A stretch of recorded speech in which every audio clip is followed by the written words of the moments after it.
Right now on the National Weather Desk, high winds in Colorado created a risk of wildfire as tumbleweeds take over Colorado Springs. NOAA and NASA are about ready to launch a brand new satellite into orbit. We'll find out what this means for your morning forecast.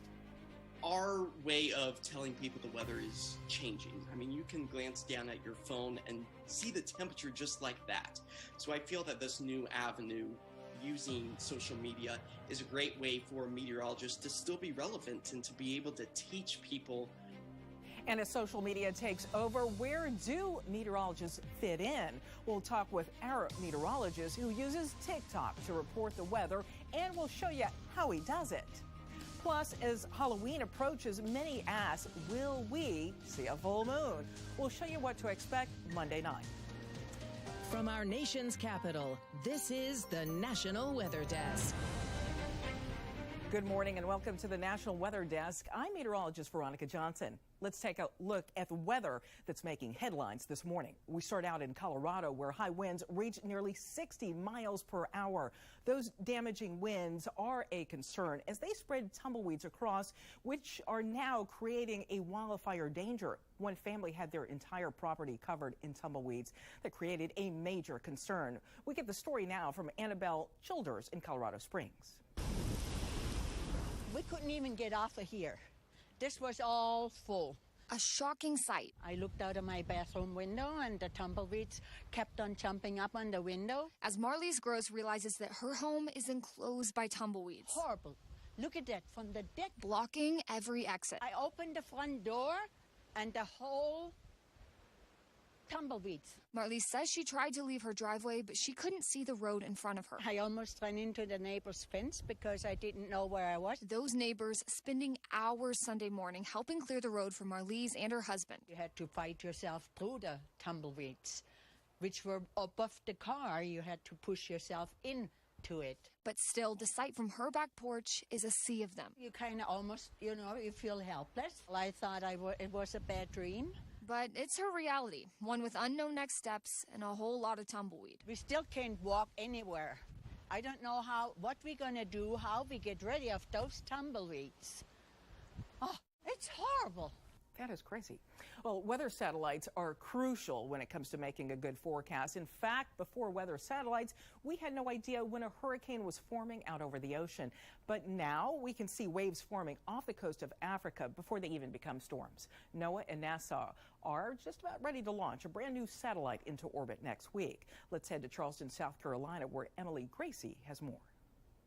Weather satellite went into orbit more than 60 years ago, launching the field of weather forecasting into a new era. A polar satellite orbits the entire Earth at an altitude of about 500 miles, 14 times a day. So that means it passes over our location going, northward over the equator and then southward, twice a day. NOAA and NASA are about to send a new weather satellite into space to join the JPSS, or Joint Polar Satellite System. The Joint JPSS satellite carries 4 sensors. There are 2 of what we call sounders, which is a fancy word for instruments that give us information. They make measurements about the temperature and moisture in the atmosphere around the world and throughout the depth of the atmosphere.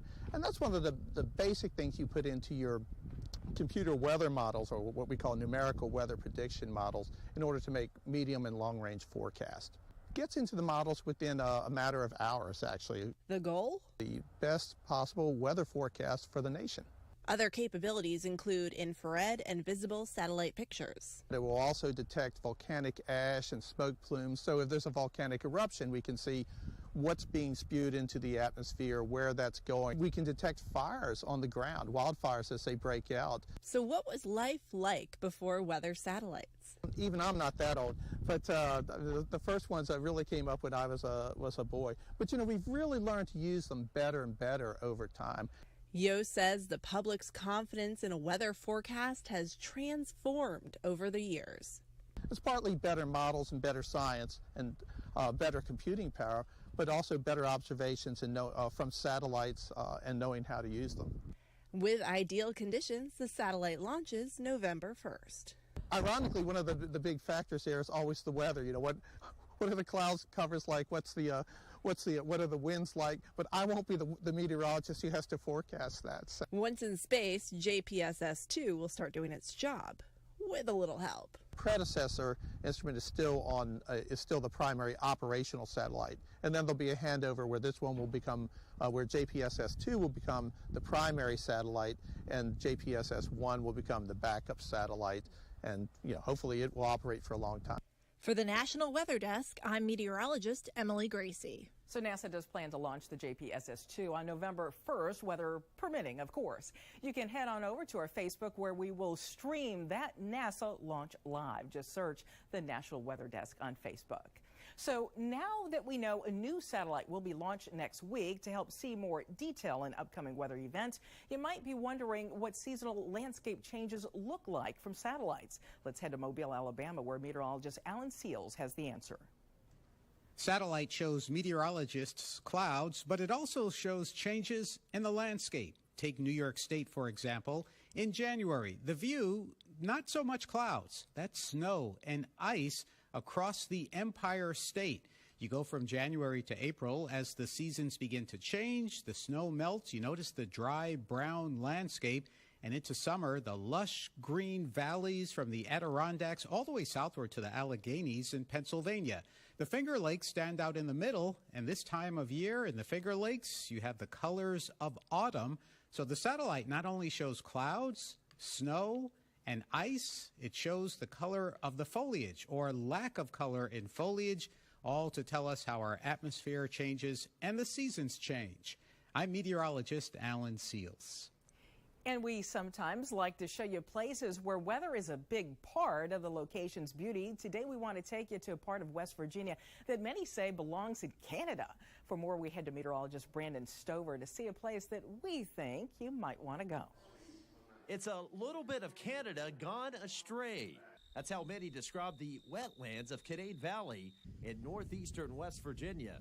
It's not so much the latitude, but it's the altitude and surrounding mountains that allows cold air to drain into the valley below. There's over 580 species of plants and animals in this area, 280 species of mammals. There's also a flurry of migratory birds.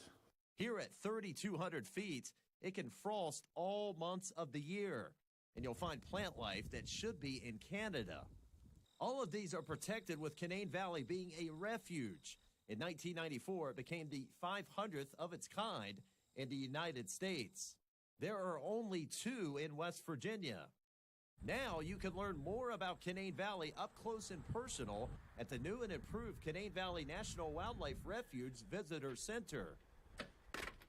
With the help of Senator Manchin and Senator Capito, we have received $7 million in legacy funds. A, we needed a new building. B, the Ecological Services and Office of Law Enforcement actually co-located here.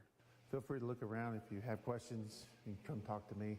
But we also needed an area for the public to know where they could come, where they could visit, as you see by the exhibits, show the video, and then point them in the right direction. Wanting to hike or fish in the area? These kiosks will show you the way. You can come in and say, hey, I want to spend 4 hours. Okay, you hit 4 hours and you're like, what do I want to do? Well, you want to hike. Once you do that, it shows you a number of trails that you can hike within that time frame. Hunt, it shows you that. Fish, it shows you that. It's pretty unique. The terrain map lets you know what the U.S. Fish and Wildlife Service manages in the area. And don't forget the new and improved boardwalk, especially striking in early fall. But wetlands clean pretty much the water. Yeah, they're like a sifter. Because of our elevation, we're at the point of many, many headwaters.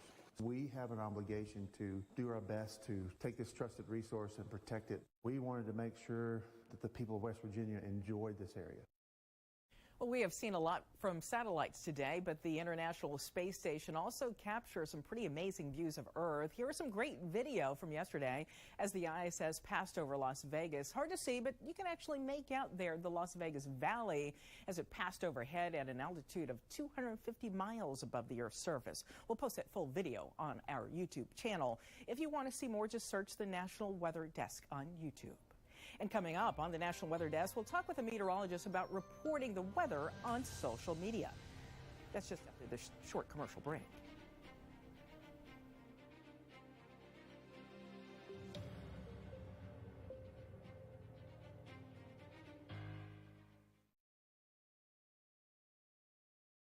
I'm meteorologist Charlie Lopresti with a look at the Northeast. Most of the Northeast gets a welcome return to some sun today, and temps will get a boost back into the 60s. Parts of New York and northern Vermont will stay in the 50s, though. Notice the lack of clouds.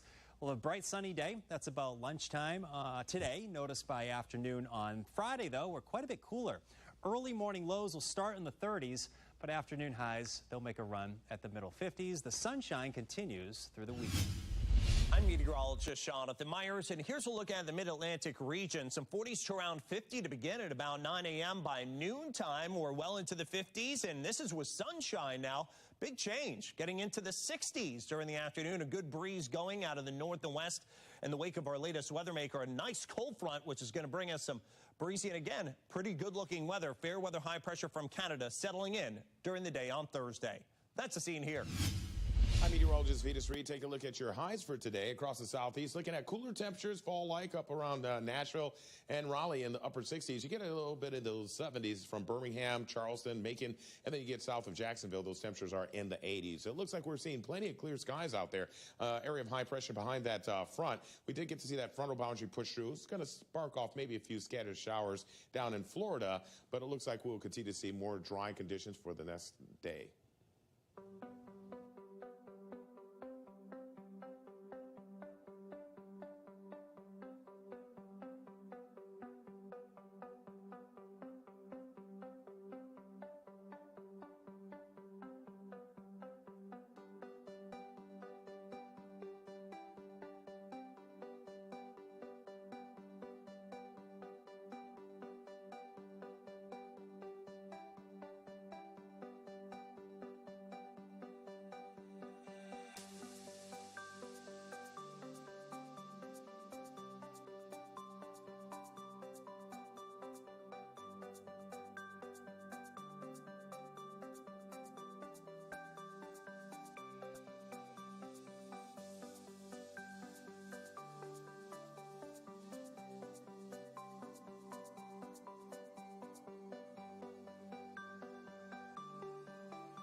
Now let's check to see the weather in cities across the country today. Let's start out in Lynchburg, Virginia.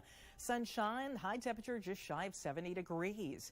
And then we'll head to Myrtle Beach here, South Carolina, where they had partly cloudy skies this morning. Now more clouds have moved in. They'll clear out a bit more with a high of 71. And a look at Narragansett, Rhode Island, where nothing but sunshine and a high temperature of 67 degrees. That's beautiful. And then finally, New Bedford, Mass, where you guessed it, more sunshine, a little bit of a light wind there, and a high temperature just under 70 degrees. Well, you see him every week on our show. Josh Cosart and his reels are always sure to put a smile on your face. Emily Gracie recently spoke to Josh to get his secret to creating engaging content and racking up over 24,000 followers on TikTok. Started about 15 years ago when I first started video editing, and like many meteorologists, I've always been a huge fan of the weather, and I just think that the video and the video editing and the weather just marry each other so perfectly. Once TikTok kind of came around, I was like, oh, this might be an avenue that I can teach people a little bit about the weather. And I started it during the pandemic when everyone was at home bored, and it just kind of skyrocketed from there. Have you taught yourself kind of the tricks of TikTok? Because it seems you know a lot more about how to do things than maybe most do. Yeah, well, the secret is not to use TikTok to do any of the editing. I do everything in Adobe Premiere or in any other editing program. So that's the trick.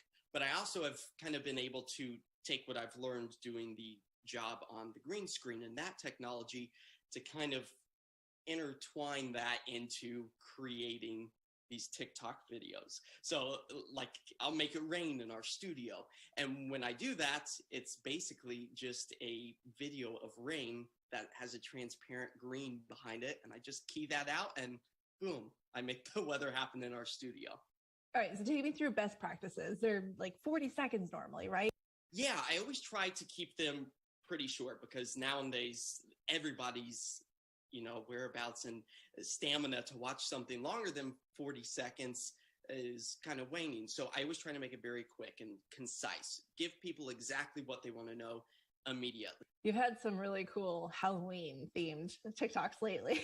How did you do them? Can you explain? There's one where there's like 3 of you all sitting at a table. I basically set up a camera. I just leave it there. Don't touch it is the secret. And then I'll change outfits and I sit in those different positions. And then just within an editing program, I'm able to kind of splice everything up and make 3 of me. So it's been really fun to kind of learn these new little tricks that not every editor, I feel, has the capability to do. So it just makes it that much more intriguing. So fun. You can see more of Josh's social media post or any of our meteorologists by just searching the National Weather Desk on your favorite social media platforms. We post all of their latest content.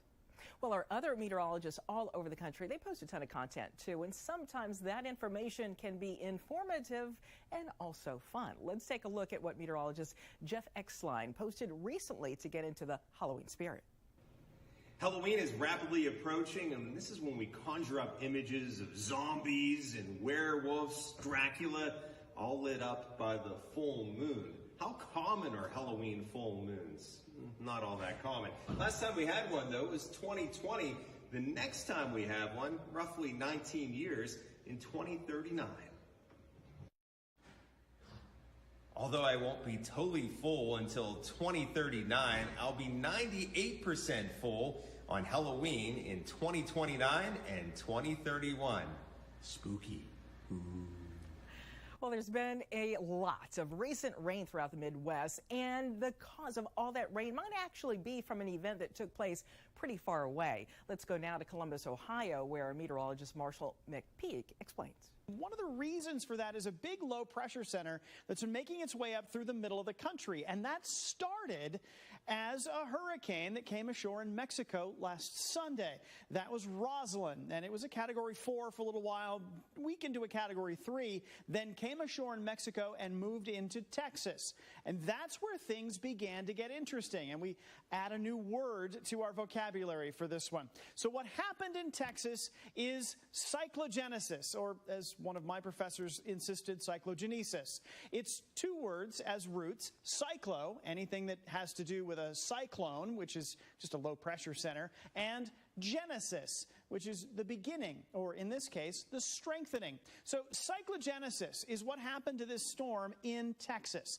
As it got into Texas, it began to interact with a cold front. And that cold front gave it a little extra energy, and it began moving up the front. Plus, it got some extra spin from the upper level winds of the jet stream. Between those 2 sources, it strengthened the low, gave it a little extra oomph, and that's what began moving through the Midwest and generating a lot of showers, thunderstorms, and in the south, we've had some tornado watches because of it.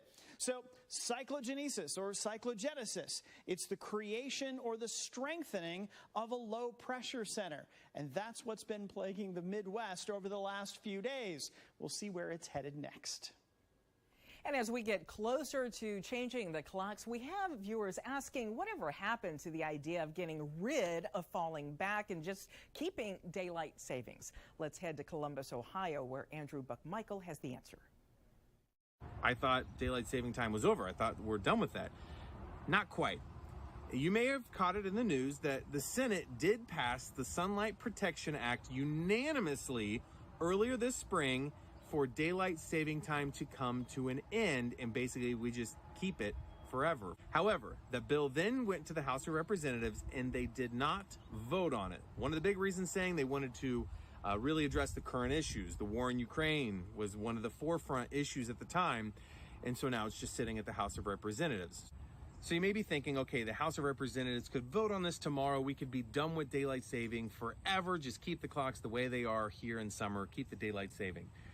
Not the case. There's 3 things I want to point out. Number 1, if this does pass tomorrow, then it would actually not kick in until 2023 based off of the bill. So no matter what, the 40 out of the 50 states that observe daylight saving, falling back this November. Second thing to point out, I think this has a much better chance of passing next March. The reason being, take a look at the co-sponsors, and I heard it from all of you, you get a lot more upset when we lose that hour of sleep in spring when we spring forward, rather than in the fall when we fall back. There's only ever been 1 co-sponsor of this in November So a lot more people get upset in March, probably a lot better chance of it passing. The third and final thing that I want to point out, and this is more of a safety thing, sunrise would not come up here, at least in central Ohio, until about 9 a.m. in the winter, which means for the kids waiting at the bus stop, your morning errands are going to be in darkness a lot longer if this goes through. Something to just keep in mind. We'll keep an eye on things, and obviously we'll let you know if there's any updates. Well, as we head to break here, let's take a look at Utah, where recently they had their first snowfall.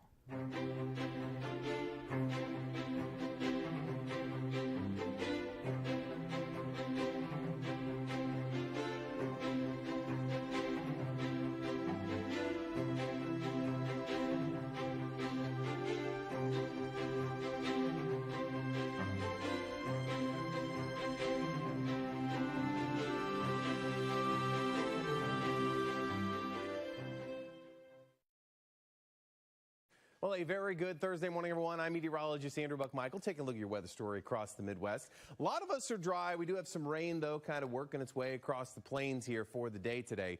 Temperatures, most of us in the 60s or 50s for highs for the day today. Tomorrow, dry for most of us, a little bit more sun trying to break through for a lot of us, and even warming up to 70 in Lexington by the afternoon tomorrow. And temperatures still staying fairly mild and decent for your Saturday as well. And a good Thursday morning to you. I'm meteorologist Chris Sechan. Our forecast today, starting off with a nice, comfortable morning, cool temperatures across the region. Through the day, we will see 60s, 70s for highs. Notice out to the west, that's our next weather maker coming into the region. Area of low pressure with a cold front will develop showers and thunderstorms across Texas into Oklahoma. Some of that could be on the heavy side and much cooler, 50s and 60s around that low. Meantime, we're talking about 60s and 70s out along that cold front late day Friday. Well, hi there, everybody, and a happy Thursday to you. I'm meteorologist Shannon O'Donnell. The warmth of Southern California sounds very inviting at this point. Temps still in the low 70s later today for LA and San Diego versus just 38. Here comes the cold air out of Jackson Hole. Big storm pushing into the Pacific Northwest. We'll see gusty winds and eventually some heavy rain for Seattle and Portland. Look at the snow there near the Rockies outside of Denver and Boulder. And that's the scene from here.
Weather Window, presented by the National Weather Desk. Welcome rain in the Pacific Northwest. A front brought cooler temperatures and pushed out lingering wildfire smoke. In Missouri, meteorologist Matt Gunn remembers a tornado that struck a year ago this week, 100 miles northeast of Kansas City. The National Weather Service rated the tornado as an EF2. Luckily, there were no significant injuries or fatalities reported. For more content like this, follow the National Weather Desk on Twitter. And it's a joy to get so much informative and fun content from our meteorologists. A lot of what we get from our viewers through Chime In is also awe-inspiring and brings smiles. Time to showcase a sampling of what we've seen lately. Here's a lovely dusting of snow. This is in the passes just outside of Portland, Oregon. And a glance at fall foliage here. This is up in Maine, where it looks like the colors are still going strong. And this vibrant sunset captured no filter, says the photographer. Beautiful. We'd love to share your weather content on air. You can find us all over social media, including Facebook, Twitter, Instagram, TikTok, and YouTube. All you have to do is search at NatWX Desk or National Weather Desk, and we'll be right back.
Thanks for spending a little part of your morning with the National Weather Desk. Tomorrow, we're going to take a look back at Hurricane Sandy as we mark its 20-year anniversary.